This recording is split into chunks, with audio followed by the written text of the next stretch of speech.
ಯೂನಿವರ್ಸಲ್ಲಿ ಒಂದು amazing dot ಈ ಭೂಮಿ. ಅದರಲ್ಲಿ ಸ್ಪಿರಿಚುಯಾಲಿಟಿ ಏನು ಅಂದರೆ ನ್ಯಾಚುರಲ್ ಲೈಫ್ ಪ್ರಾಸೆಸ್ ಇಷ್ಟೇ. ಫಿಲಾಸಫಿನೂ ಅಲ್ಲ, ಟೀಚಿಂಗೂ ಅಲ್ಲ.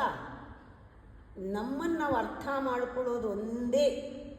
ಈ ಭೂಮಿ ಮೇಲೆ ಹುಟ್ಟಿದ್ರಿಂದ ಅಂಡರ್ಸ್ಟ್ಯಾಂಡಿಂಗ್ ಇನ್ ಅವೇರ್ನೆಸ್, ಅದು ಅಂಡರ್ಲೈಯಿಂಗ್ ಹಾರ್ಮೋನಿ, ಅದು ನಮ್ಮ ಒಳಗಡೆ, ಅದು ಎವ್ರಿಥಿಂಗ್ ಯುವರ್ ನ್ಯಾಕ್, ಯಾವ ರೀತಿ ನೀನು ಬದುಕ್ತೀಯ ಅನ್ನೋದು.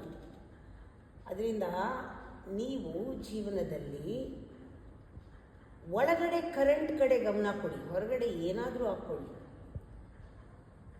ರಿಯಾಕ್ಷನ್ ಇಲ್ಲ. ಇನ್ನೊಂದು, ಯು ಡೋಂಟ್ ಇನ್ವಾಲ್ವ್ ಅಂತ ಹೇಳಲ್ಲ ನಾನು. ರಿಯಾಕ್ಷನ್ ಇಲ್ಲ ಅಂದರೆ ನಾನು ಇನ್ವಾಲ್ವ್ ಆಗಲ್ಲ ಅನ್ನಬಾರ್ದು, ಇನ್ವಾಲ್ವ್ ಆಗಬೇಕು. ಆದರೆ ಅಲ್ಲೊಂದು ಗ್ರೇಟ್ ಸ್ಪೇಸ್ ಮಾಡ್ಕೋಬೇಕು. ಅಂಟ್ಕೊಳ್ದೆ, ರಿಜೆಕ್ಟ್ ಮಾಡದೆ, ಜಡ್ಜ್ ಮಾಡದೆ, ಒಳಗಡೆ ನಮ್ಮ ಅಂಡರ್ಲೈನ್ ಕರೆಂಟನ್ನ ನಾವು ಗಮನಿಸ್ತಾ ಅಲ್ಲಿ ಏರುಪೇರು ಆಗದೆ ಇರೋ ಹಾಗೆ ನೋಡ್ಕೊಂಡ್ಬಿಟ್ರೆ ಅದೊಂದು ಸಣ್ಣ ನ್ಯಾಕ್ ಅಷ್ಟೇ ಜೀವನದಲ್ಲಿ. ನೀವು ಎಷ್ಟರ ಮಟ್ಟಿಗೆ ಇದ್ದೀರಾ, ಎಷ್ಟು ಅಂಟ್ಕೊಂಡಿದ್ದೀರಾ, ಹೇಗಿದ್ದೀರಾ, ನೀವು ಅಲ್ಲಲ್ಲೇ ಕರೆಕ್ಟ್ ಮಾಡ್ಕೊಂಡ್ಬಿಡ್ಬೇಕು.